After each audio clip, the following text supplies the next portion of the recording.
Hi everybody, so this video is going to be on what it's like to live during a global pandemic and how I'm handling it and how it's kind of affected, how it's really affected my life.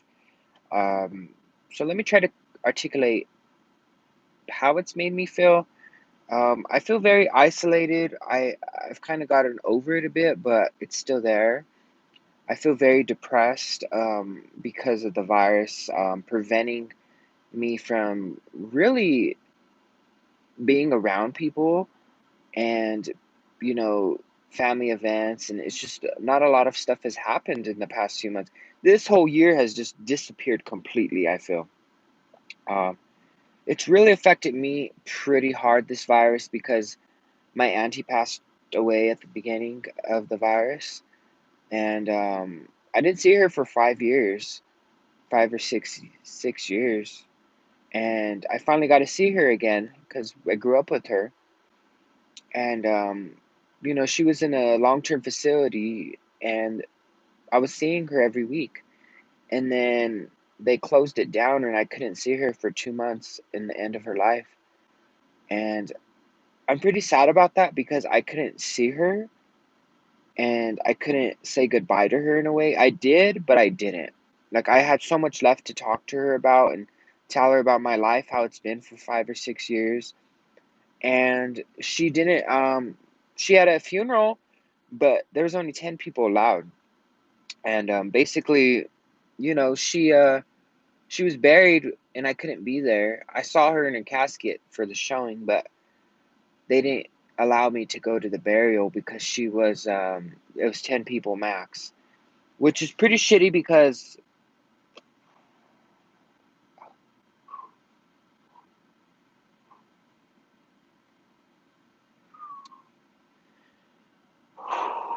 I can't talk about that subject actually because it just hurts me so much and haven't talked about it. I want to talk about it with my therapist.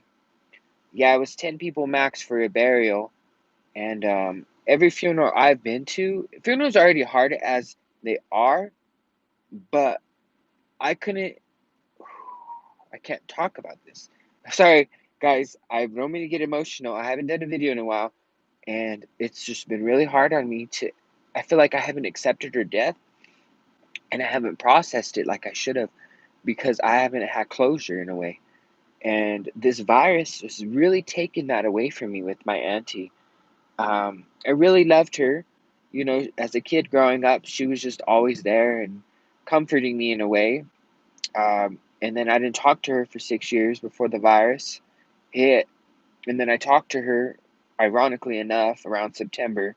And then I would see her every week up until around March. And then they didn't let me see her for 2 months, and then she passed away. And I had to see her in her deathbed instead of talking to her when she was coherent and cognitive. So yeah, it's pretty hard going through this. I just hope I don't lose anybody else and the restrictions are there. I just would love to bury whoever dies with the whole family and everybody there. Ugh. It's been a terrible, terrible few months. I'm praying that all of this subsides, but it's been hard on me a lot because of my auntie passing away, because of, the isolation. The isolation has compounded the depression that I have, and I just really wish that things kind of go back to normal. They are kind of in Colorado, but it's still shelter, not shelter in place, but you still got to wear your freaking mask.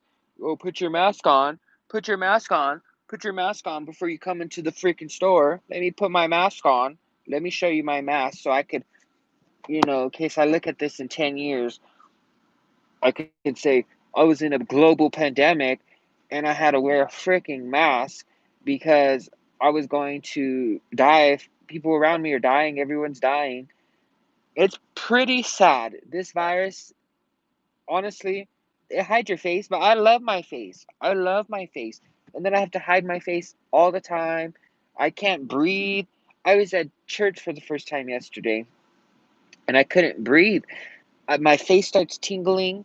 my face starts tingling. I start feeling really like dizzy, like I'm gonna faint because I can't breathe with these.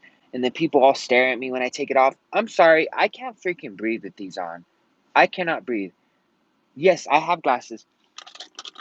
It gets worse with glasses. I know how that gets because I have glasses. Watch.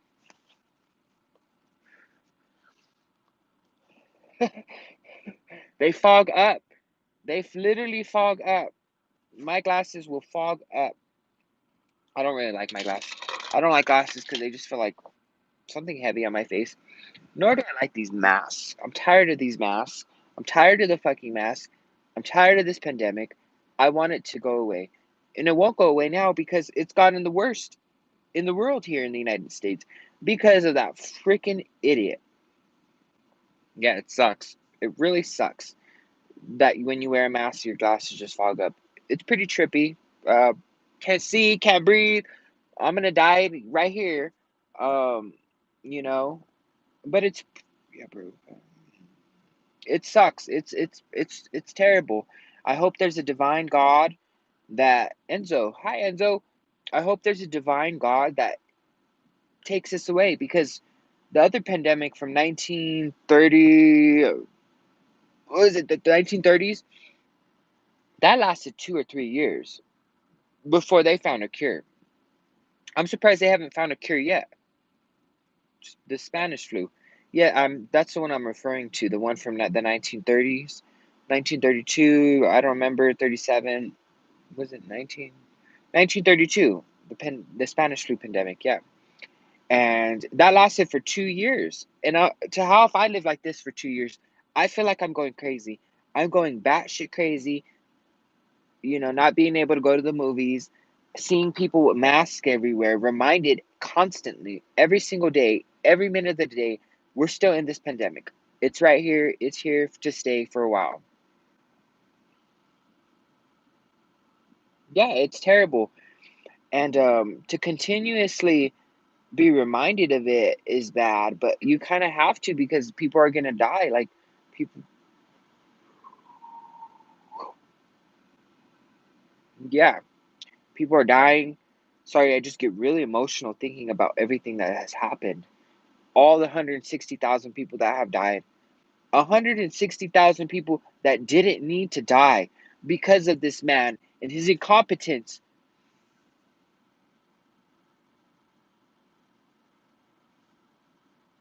I just don't get how Trump supporters can still support the man. Fucking idiots. Fucking idiots. Foul fucking idiots. I don't get that. How can these fucking idiots still support this fucking man who fucking allowed hundreds of thousands of people to die because of his incompetence? I have to wear a mask. Here in Colorado, they're mandated, so I have to wear a mask everywhere I go. I have to wear a mask into the store. I have to wear a mask to swipe my ass. I have to wear a mask to go into anywhere, to the store, to the movies ain't open still. I haven't been to the gym. I'm scared to go to the gym. I wouldn't want to go to the gym because I don't want to get sick again. I can't get sick anymore. I've been sick for the last 2 years. I might have had the virus. I'm just not trying to get sick or get somebody killed. That's unfair to me. I will run around the block. I will run in the park. I will run around the reservoir. Whatever needs to be done. The gyms just seem so unsafe right now. Um, I do wish the movies were open. I miss the movies. I want to go to a drive-through movie. I have never done that before. I've been wanting to do that actually. Ironically enough, I always grew up, oh, I want to do a drive-through movie. And I never had the chance because there was never really any open. I get claustrophobic. I have panic attacks, and so this doesn't really help. So I can't breathe. Then it just really reinforces the anxiety. So yeah, I've never been to a drive-through movie. I want to so bad, but this video is already at 10 minutes. I think it's enough, to give my channel some more content so you guys can watch. I do thank you guys for watching. It's pretty interesting to make these videos. Maybe 5 years, I'm gonna look back and be like, I lived through a pandemic, a 100-year pandemic that only happens every 100 years, 200 years. But at this scale, and we lived right through it. My grandma didn't even live through things like this. My mom, nobody has lived through anything like this. So it's very unique. And it's completely it's reshaping the world. It's gonna reshape the way we think about the world and the way the world operates. You could already see it. Oh, 6 feet distant. Like, it's just, we're gonna be so aware of bacteria and aware of viruses now that it'll never be the same. It will never be the same for another 5, 10 years probably.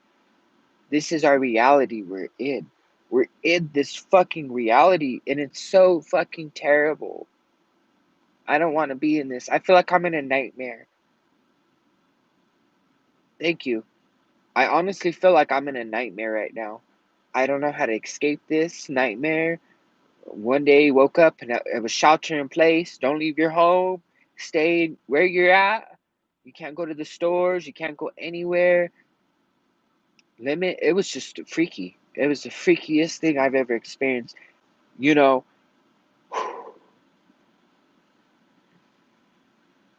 yeah, I'm just over here, just sitting in this parking lot, making this video because it's been a really long few months. And, I've moved twice. I'm going to move again 3 times during a pandemic. You imagine you moving 3 times during a pandemic. Me and my partner, we didn't really work out. We're still talking. I moved away. We got a home together. I bought a studio apartment. I'm living there now by myself. But it's just really crazy. I do appreciate you 4 viewers for watching. Whoever's watching this, I appreciate you guys for listening to my heart and what I was conveying to you.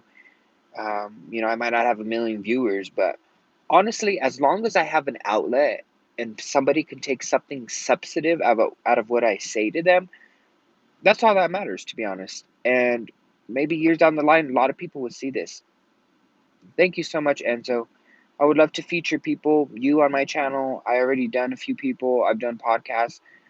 I work at a podcast agency right now at a startup. It's going to become big, so I'm really funneling my time to that. But I really do hope I can make more videos and kind of really put more content out there. Thank you guys for watching. I appreciate you guys for watching me cry, and you know, I'm trying. Hopefully, we all can power through this because it's a really hard time for our world and our country.